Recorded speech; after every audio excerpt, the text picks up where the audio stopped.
very remarkable things about Chinese translation is we have not the foggiest idea what glossaries, what dictionaries, and so on the Chinese can have used. That's quite extreme. Because we have them from later dates, and they are so awful that nobody can possibly have used them as a source. So I insist on the following generalization, if you don't mind. It is that translation was essentially an oral exercise. Only the product was written, but the process of making these translations was highly oral and highly dependent on transmission from master to student. And when that transmission ceased around the 9th century AD, translation from Sanskrit into Chinese did cease, in fact, to have any quality on one hand, but also to have any size in terms of volume. So we can ask, what can their audience be shown to have made of it? That is the essential study of translation. What did they do to it? Elaboration. That is what we should be studying. And these are the things that have not even been started to be taken into account, because we have the study of Buddhist translation as part of Buddhology when it is part of Sinology. It is part of Sinology. It is misconstrued by Buddhist scholars as if it was a part of Buddhology. In fact, you may not be interested, then you should study something else.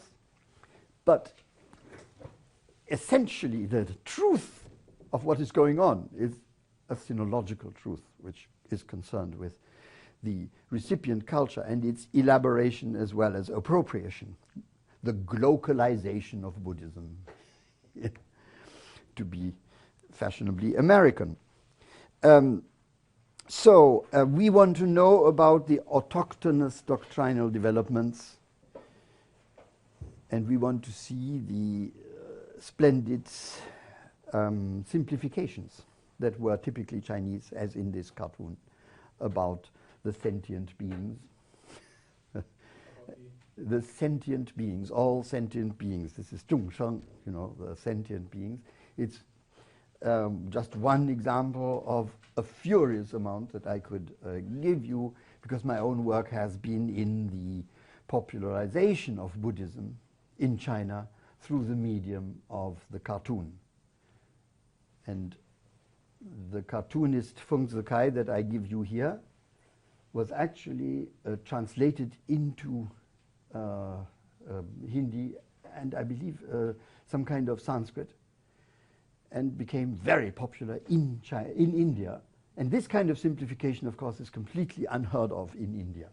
So it's quite interesting that you can have a kind of local development, a glocalization, graphic glocalization of Buddhism, which then is reintroduced into India. It's quite a success. The Ahimsa books by Feng Zikai. So what we want to study then is what can be shown to have transpired, and what is the subjectively Chinese experience, what was dismissed and what was misunderstood, and what was in fact introduced by the Chinese as alien presuppositions, right? That, I think, is the proper study of Buddhism, translation of Buddhism, and not a reconstruction of what it might have been in Sanskrit, if I may say so.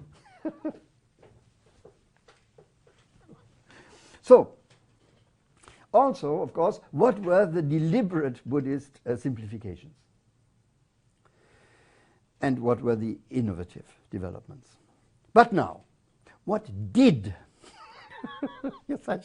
but now, you see, what did the non-Chinese themselves have to say about translation? And I say the non-Chinese because most of the translators Most of the people working in this team that I described to you were non-Chinese, of course. What did they have to say about translation? And for this, I think one wonderful source is for the Francophone, a splendid article, Paul Pelliot, Les doutes levés, which really is a fantastic article, an orgy of close interpretation of the culture clash between Buddhism on the one hand and Chinese thought on the other. That culture clash is dramatized in this book, the Li Huo Lun, Les doutes levés. And you also have this splendid, similar kind of thing, more comprehensive and newer, Laughing at the Tao, which is about the culture clash between the Chinese Shinto, which we call Taoism, and Buddhism. That culture clash is dramatized, and this dramatization is described here in Livia Cohn's book. So, who then are these people? Well, we have in the early 3rd century Zhi Qian, and he is speaking to us in introducing his translations about the problem of translation. We want to look at those remarks closely. We have Tao An, we have Kumarajiva. He gives away his not very Chinese origins in his name, and he was truly a master of traditional Chinese culture at the same time. So you have to realize that you could look out of a non-Chinese face but be remarkably cultured in Chinese traditional terms. That was certainly the case with Kumarajiva, Hui Yuan, Seng Rui, Seng Yao. Yan Cong was the first person to write an actual treatise on translation. And my little present to you, this little present, which you never got. Yes, it's very nice. Calligraphy. This treatise on translation by Yan Cong will probably mark the end of what we can discuss today. But there is, of course, more afterwards, and there are very interesting Chinese collaborators with Western missionaries who have commented on the problems of translation in China that are quite interesting, especially in connection with such things as the translation of Euclid into Chinese, and the translation which I have studied in some detail, the translation of Thomas Aquinas' Summa Theologiae into classical Chinese, which is a terrific success, in fact. So now we leave this and we go to Zhi Qian, who is said to have been multilingual to the point of knowing 6 languages. Of course, whenever people tell me that anybody is bilingual, I always have my doubt. Yeah, I'm not so sure that he knew the 6 languages very well, but he did write this introduction in which he said, 传实不易, that transmitting the facts in one's texts is always difficult. And he focuses on 2 strategies.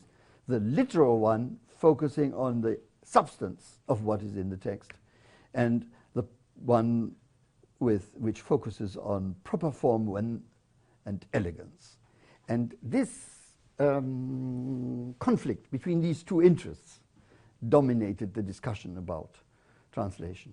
Is the literalness and the substance the same almost in Chinese?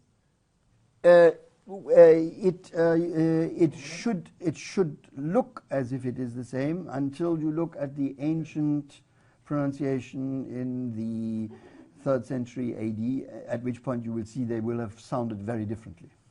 So the fact that something is zhi and zhi in modern Chinese is not a good piece of evidence that it did sound the same in ancient. They are very different words, in fact. So anyway, this opposition set the tone. So Dao An was complaining that in some cases the 词句, 出入, they do not correspond, right? And here you can see that Dao An does claim to have looked at the pidgin versions of the Sanskrit, right? And compared the Chinese, and he found that there were discrepancies. 先后不同, and this is very interesting. He felt that what distorted the meaning was the need in Chinese to change the word order completely, so that you couldn't go and translate word for word as you proceed through a text. So that is already in the 4th century something that they were complaining about. And then the wording and meaning are often a shambles. And one is uncertain about the content of what one is to translate in the first place. This recognition, which I think many Sanskritists anyway would not be so alien to, right? That is very early there, and you get an irritation by Chinese translators at the garrulousness, the loquaciousness of Sanskrit texts. Sanskrit texts are lengthier and more talkative than Chinese texts by a very long shot. It's not natural to Chinese to be so long. So then, when you translate from the barbarian language into the Chinese language, there are 5 basic failures. The first is that you change the word order. That is terrible, you see. And you do this in order to satisfy the demands of the Chinese language, right?